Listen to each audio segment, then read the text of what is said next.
No Bad Parts, Healing Trauma and Restoring Wholeness with the Internal Family Systems Model, written by Richard C. Schwartz, read by Naomi Kirst-Schultz. We are on Chapter 4, More on Systems. You may have noticed that as we proceed through the book, we're focusing less on each individual part and more on their relationships with one another. I feel blessed that when I first encountered the parts in my clients, I was steeped in what's called systems thinking, and that helped me listen to them better rather than being overwhelmed with the complexity of it all. I could focus on the recurring patterns of interaction and could make sense of that. For example, I quickly saw how when a bulimic client's critic started in on her, it triggered another that felt worthless, young, alone, and empty. Then, as that one was making the client feel its feelings, to the rescue came the binge and took her away. After the binge, however, the critic returned with a vengeance, now attacking her for having binged. This, of course, triggered the young one again, and my client was caught once more in this terrible cycle. In this chapter, I'm going to cover some basic ideas of systems thinking that apply to the inner world. The information will help your inner work tremendously, and I'll be drawing on some of this material for the rest of the book.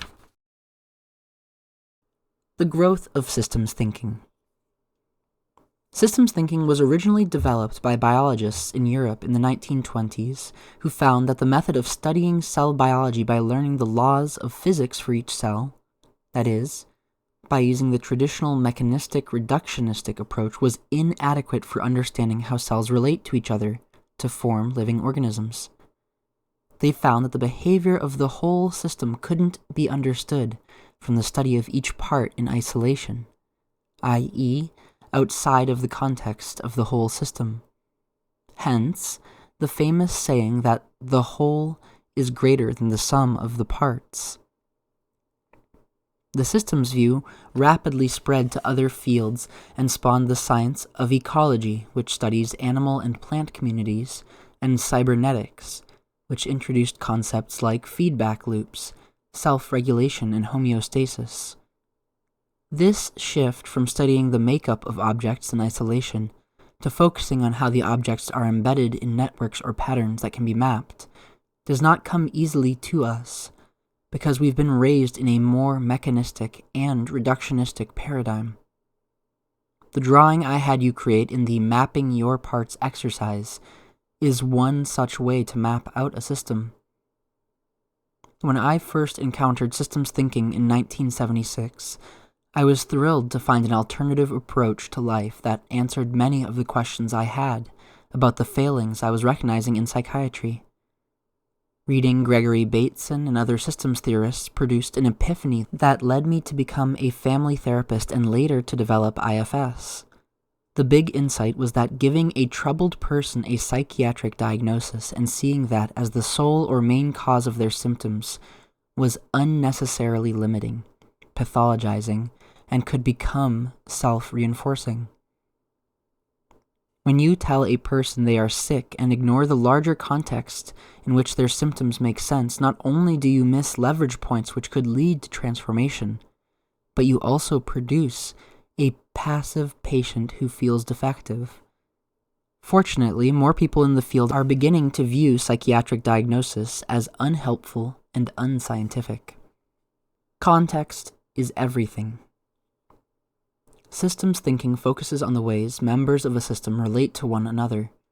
When you approach symptoms through that lens, you often find that they are manifestations of problems in the structure, the patterns of relationship, of the systems in which the person is embedded, family, neighborhood, work, country, etc., as well as the system that is embedded within them, that is, their internal family. I learned as a family therapist that understanding and improving a family structure was a far more effective and lasting way to help a child stop acting out than simply diagnosing and treating them without considering their family context. I also found that these family structures were often maintained by extreme beliefs or emotions that were not necessarily overt, but were constantly felt. For example, some of the bulimic patients' families held the belief that conflict was dangerous, and the parents would become frightened whenever it arose. There was often a general disdain for neediness or vulnerability, too, and a belief that the family needed to present a perfect image to the outside world. Whatever the set of beliefs and emotions, it became a family paradigm that organized the ways the members related to each other, showing contempt when the patient was hurt, angry, or wanted attention, for example. Larger systems are no different. The structures of corporations and countries will usually remain the same despite their dysfunctions and symptoms, unless they experience a change in their basic beliefs, their paradigmatic operating systems. In the US, we'd much rather rearrange the deck chairs, taxes, environmental and immigration policy, etc., on our national Titanic than re-evaluate the underlying beliefs. For example, unlimited growth, that drive us all. Negative and mistaken views of human nature. The most powerful beliefs that govern a society include the ones about human nature and the way the world works. These are often unstated and unchallenged because they are assumed to be reality, just the way things are. As Donella Meadows states, growth is good. Nature is a stock of resources to be converted to human purposes. Evolution stopped with the emergence of Homo sapiens.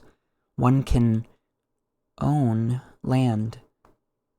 These are a few of the paradigmatic assumptions of our current culture, all of which have utterly dumbfounded other cultures who thought them not the least bit obvious.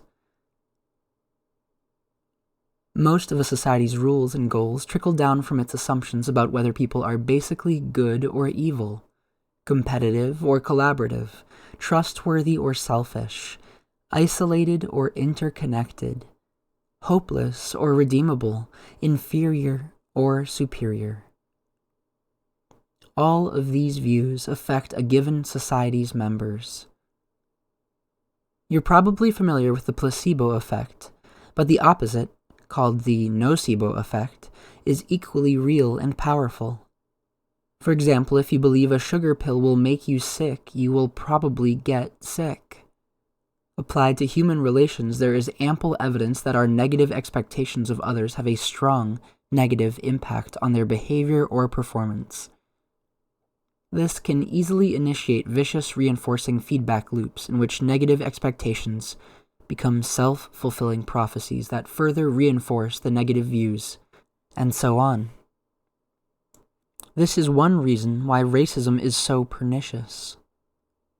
As discussed in the introduction, the view of humanity that has dominated the Western world trends toward the pessimistic. In order to justify slavery, white Europeans started to differentiate themselves from other less, quote-unquote, civilized cultures. We might all struggle with primitive impulses, but according to that paradigm, some, typically darker people, were not as skilled at controlling their irrational, bestial parts. This veneer theory of controlling the primitive can be applied not only to impulses, but also to people. One theme of this book is that how we think about and relate to the inhabitants of our inner worlds translates directly to how we think about and relate to people. If we live in fear of and strive to control certain parts of us, we will do the same to people who resemble those parts. The veneer theory suggests that civilization forms the protective layer necessary to contain and hide all our primitive instincts that are constantly wanting to break through. Historian Rutger Bregman asserts that, in contrast to the veneer theory, people are basically good. He debunks the research of notable thinkers such as Richard Dawkins, Philip Zimbardo, and Stanley Milgram, all of whom held extremely pessimistic and highly influential views about people.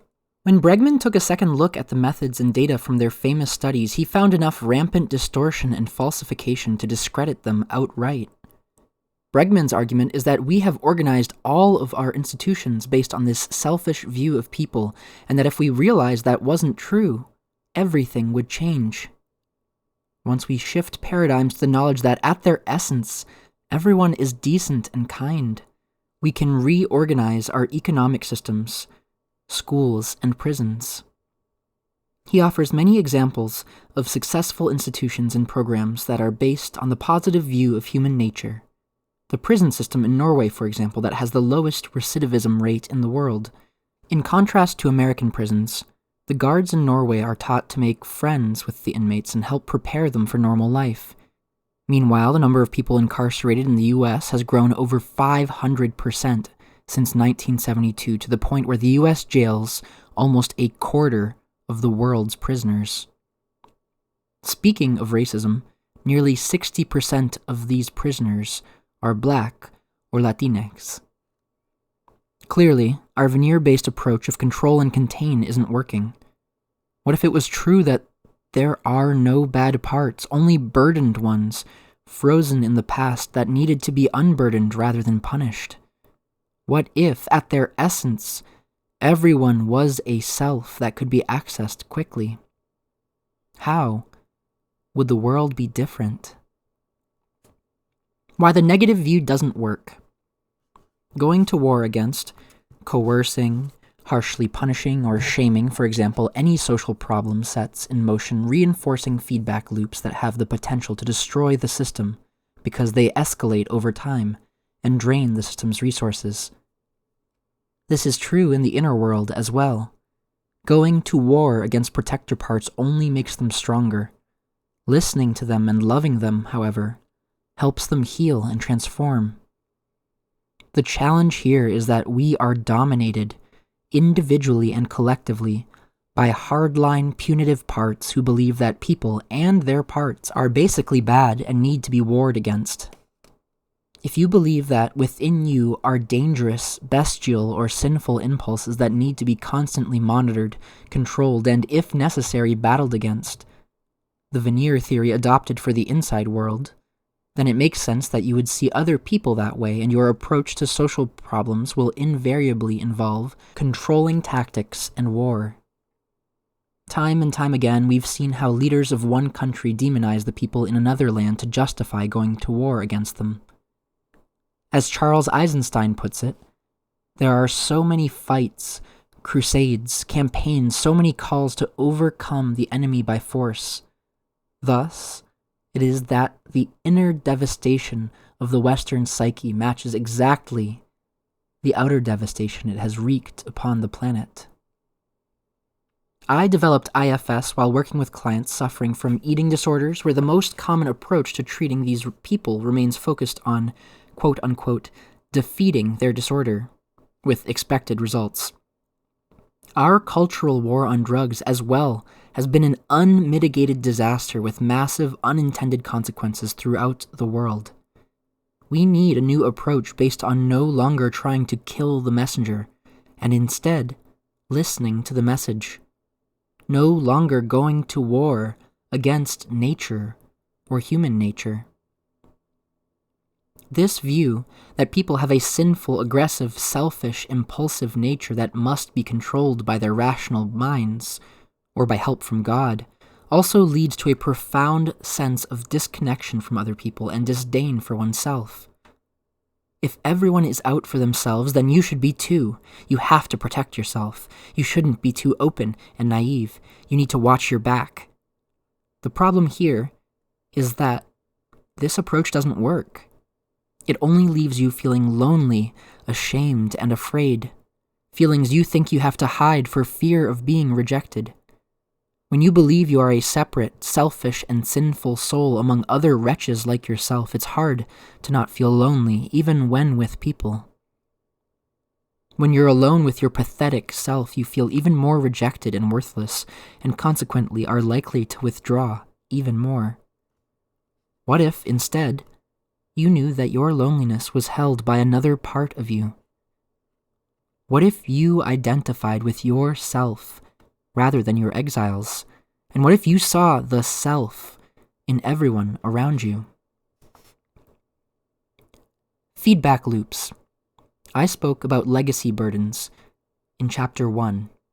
There are 4 in particular: racism, patriarchy, individualism, and materialism that have dominated our country's mindset since the founders brought them from Europe. Each of these legacy burdens combines with the others to create the pervasive sense that we are all disconnected and on our own in a dangerous dog-eat-dog world. In turn, they create what systems theorists call a reinforcing feedback loop. The sense of competitive separateness and the belief that anyone with enough willpower can make it leads people to exile and disdain those who do less well than them. In turn, this creates even more separateness and fear for survival in the system, which leads to more exiling, and so on.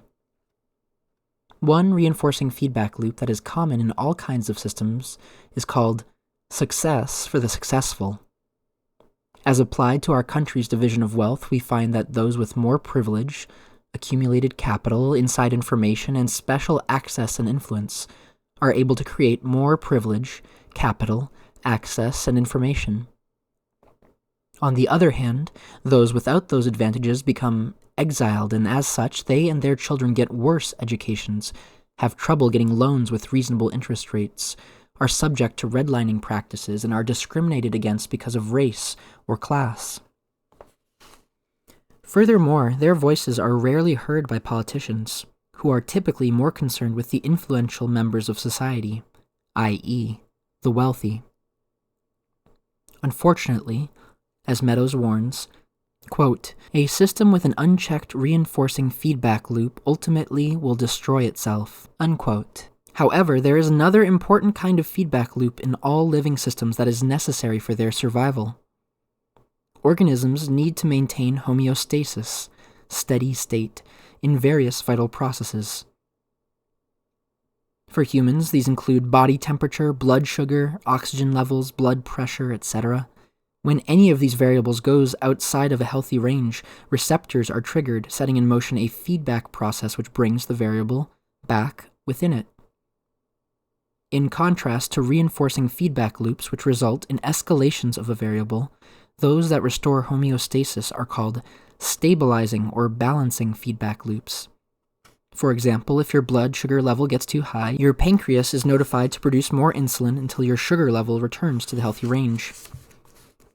If we think of the Earth as a living system or being, as Gaia, then the COVID-19 pandemic could be seen as part of a stabilizing feedback loop. For 99% of human history, the human species has not been a dire threat to the health of the planet.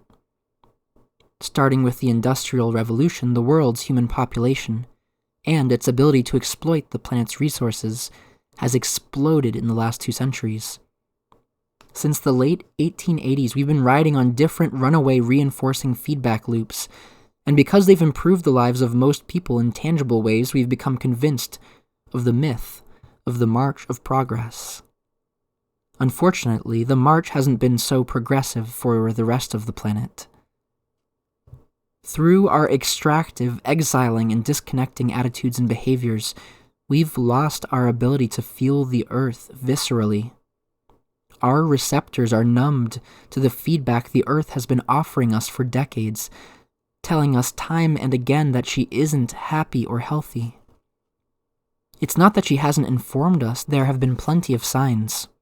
It's that the striving, coercive parts that came to dominate much of our species have been too focused on financial and material gain to heed those signs. We stopped caring about the earth and instead viewed her as a set of resources to be used however we wanted. But there are consequences to this. That brings us back to the pandemic. As a group of biodiversity experts notes, rampant deforestation, uncontrolled expansion of agriculture, intensive farming, mining, and infrastructure development, as well as the exploitation of wild species, have created a perfect storm for the spillover of diseases from wildlife to people. They warned that 1.7 million unidentified viruses known to infect people are estimated to exist in mammals and water birds. Any one of these may be more disruptive and lethal than COVID-19. They suggest that a beginning step is for countries to recognize complex interconnections among the health of people, animals, plants, and our shared environment. Additionally, we need to prop up healthcare systems in the most vulnerable countries where resources are strained and underfunded.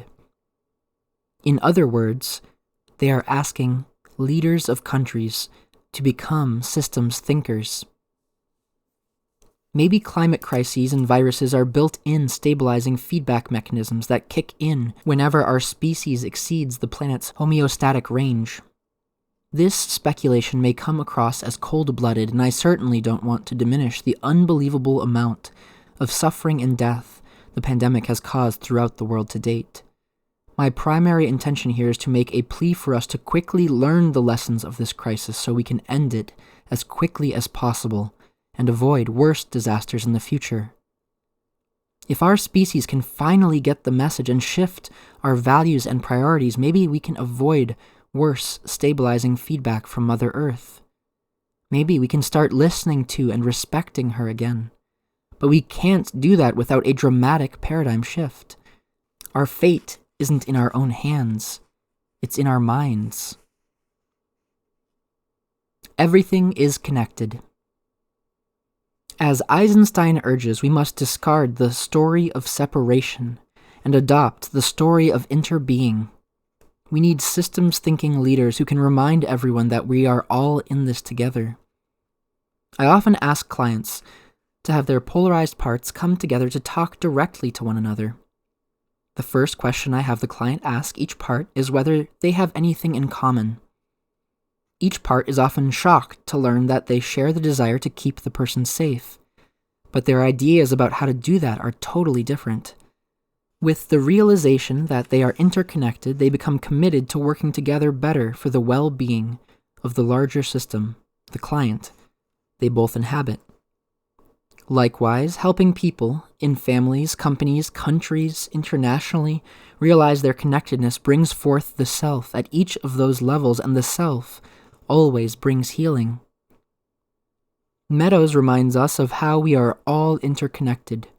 Quote, "No part of the human race is separate either from other human beings or from the global ecosystem." Unquote. If the planet's climate collapses, everyone will suffer, even the rich. If the workers in a company are overstressed, the company will fail and the owners will go bankrupt. If you are dominated by your brain and neglect the rest of your body, you will get sick and your brain will go down with the ship. Having a huge poor population either drains most of a country's resources or creates violent social upheaval. If you exile your vulnerable parts, they will destroy you. The shift. Currently, we view ourselves and our fellow humans as fundamentally selfish and flawed, which leads to dog-eat-dog, ruthless economic and social systems. And because we approach our problems out of context, that is, non-systematically, our attempted solutions to those problems often make things worse, namely harming the planet and creating masses of exiled people. Exiling is toxic to any system. It severs our connection to each other, to our own bodies, to the earth, and to the divine.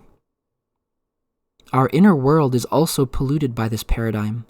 Our treasury of parts ends up mirroring the external system with lots of exiles, lots of protectors who disdain them, and with our burdens as the fundamental organizing principle of our inner system as opposed to ourself.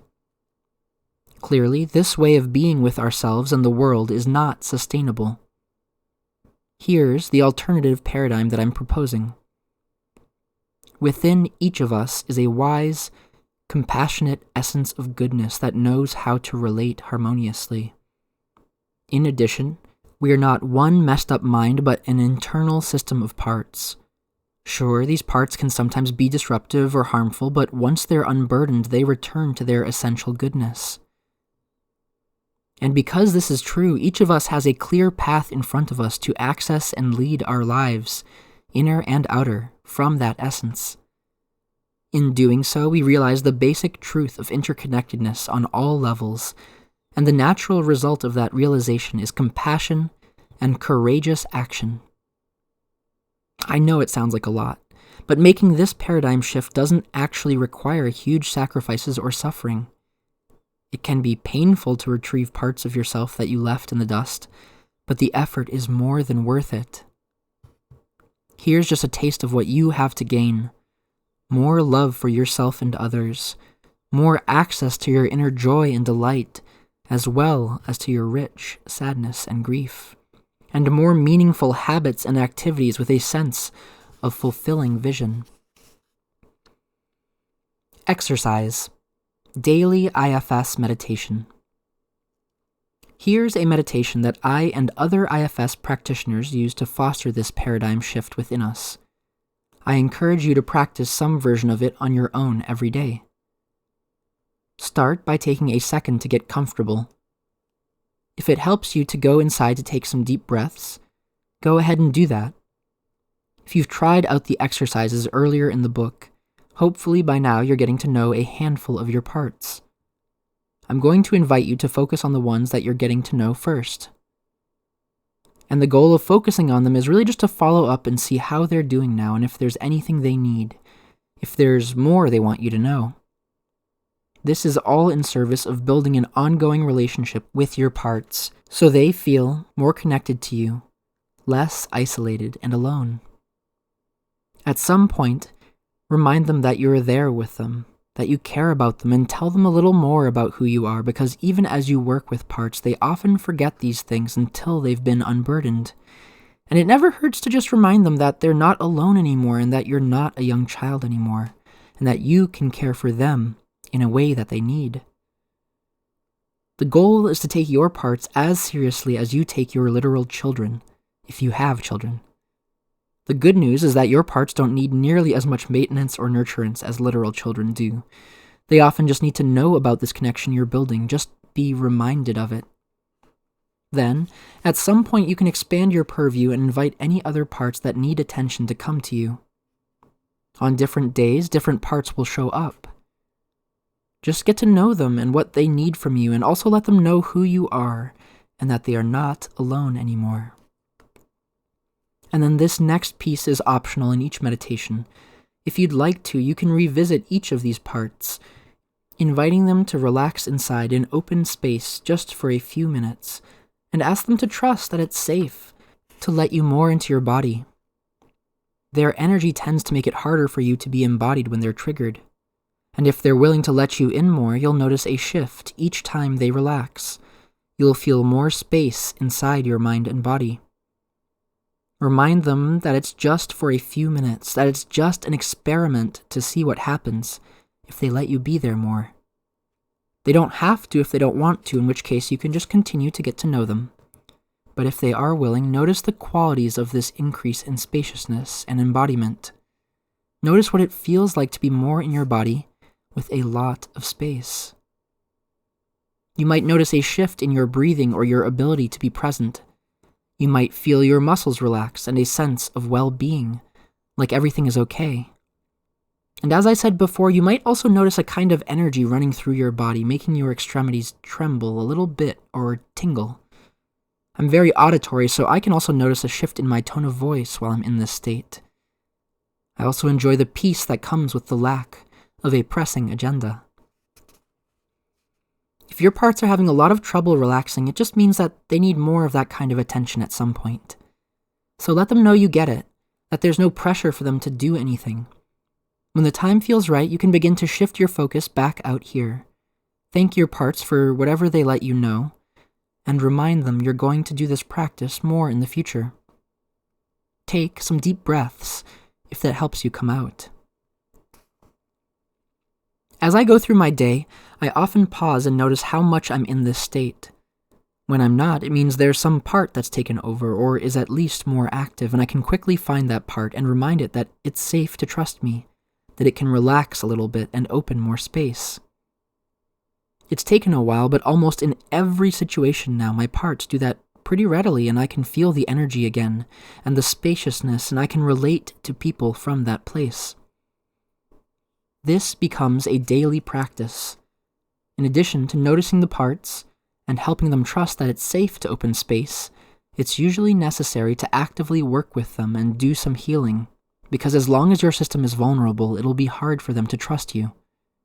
So in combination with this meditation, I and other IFS practitioners will actively do sessions to unburden parts. This has been No Bad Parts, Healing Trauma and Restoring Wholeness with the Internal Family Systems Model. Written by Richard C. Schwartz, read by Sen Naomi Kirst-Schultz. We just finished Chapter 4, More on Systems. Thanks for reading.